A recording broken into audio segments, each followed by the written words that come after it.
Good afternoon. Welcome to another edition of the Madison View. My name is Ralph Scott.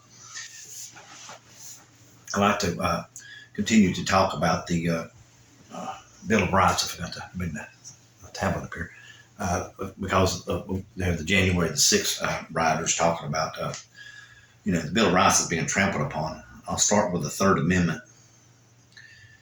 Okay. Third Amendment. No soldier shall in time of peace be quartered in any house without the consent of the owner, nor in time of war, but in the manner to be prescribed by law. Okay. And that's one right I just don't see in my lifetime ever having been violated in any way, shape, or form in this country that I can, that I've ever known of. Okay. Let's do the Fourth Amendment. Okay. Now, here we go. The Fourth Amendment of the Constitution. Okay. The Fourth Amendment. Okay, hold on a second. This is the. Okay, this I pushed the wrong button. It's from a law school, so they do it a little bit different.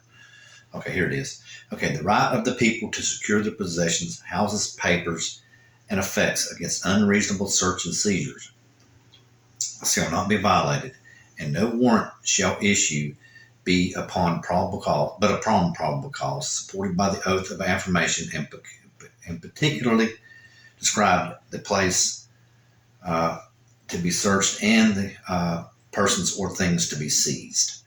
Okay, now here's my view on those two Bill of Rights.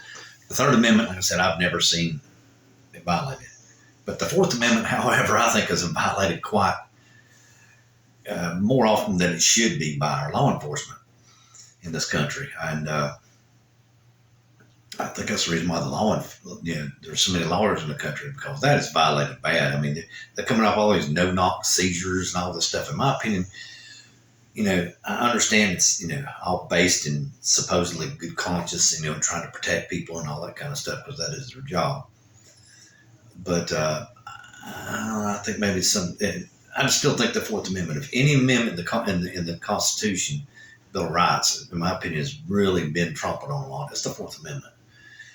I could sit here and debate it with you for hours. Like I said, the no-knock search warrants, issuing,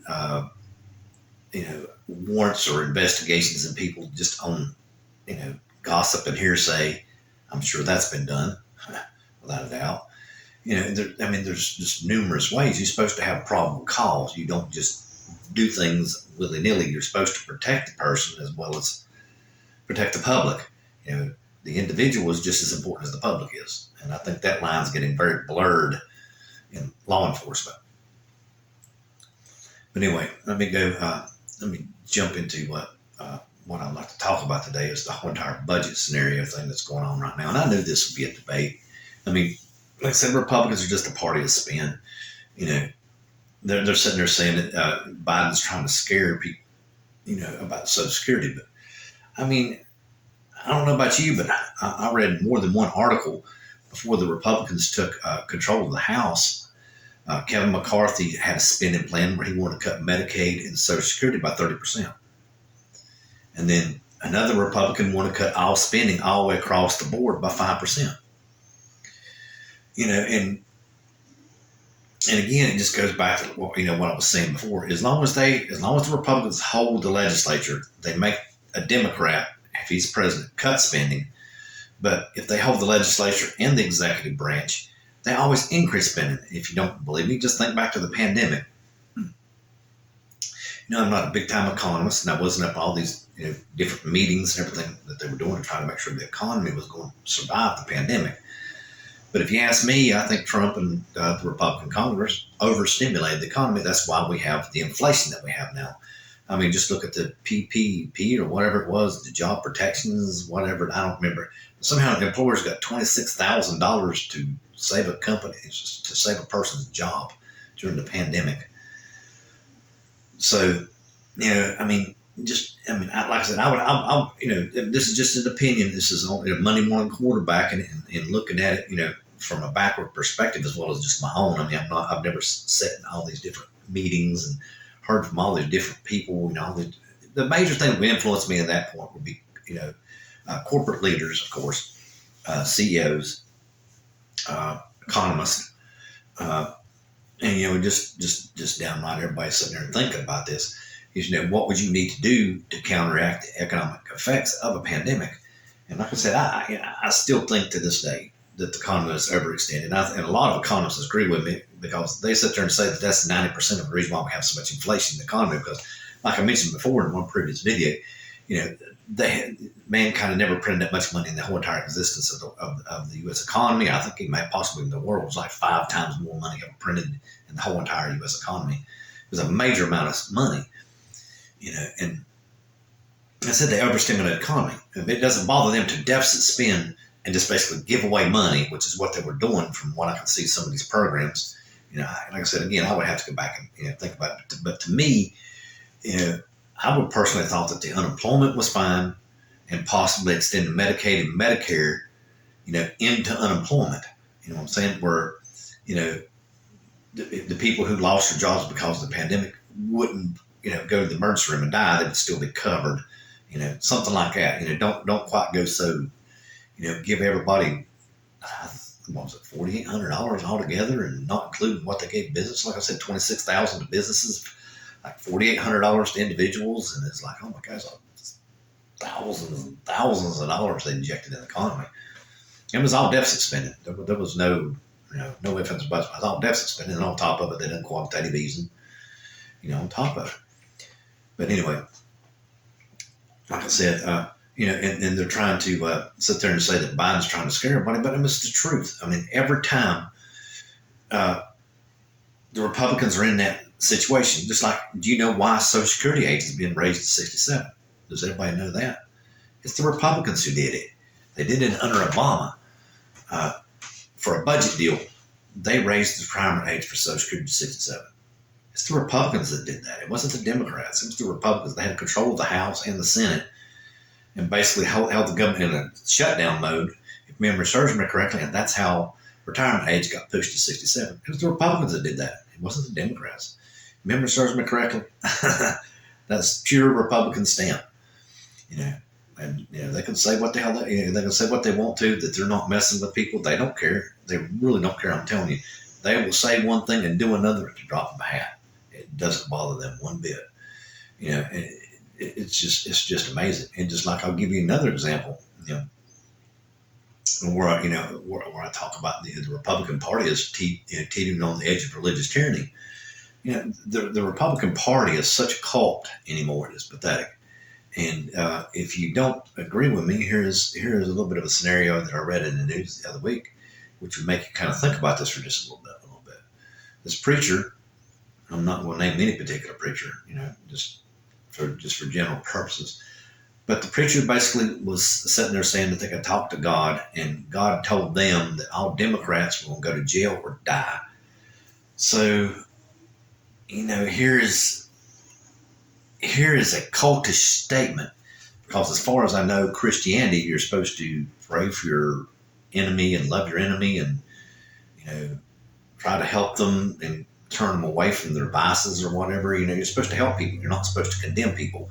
And that was just to condemn people. I mean, and that's what cults do. Because Jim Jones basically thought the world was against him and he was God. And he preached everybody was against him and everybody was evil and they were the only good people on earth. And that's what a cult does. It resolves, it shells itself in, to my knowledge. I mean, I'm not a big time religious expert, but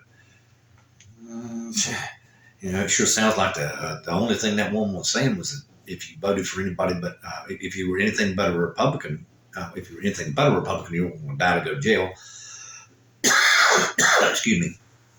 And if you didn't support Donald Trump, you were definitely going to hell. That's the way I read the article. But anyway, excuse me. I want to get into a little bit more of the Federalist Papers, which I got away from.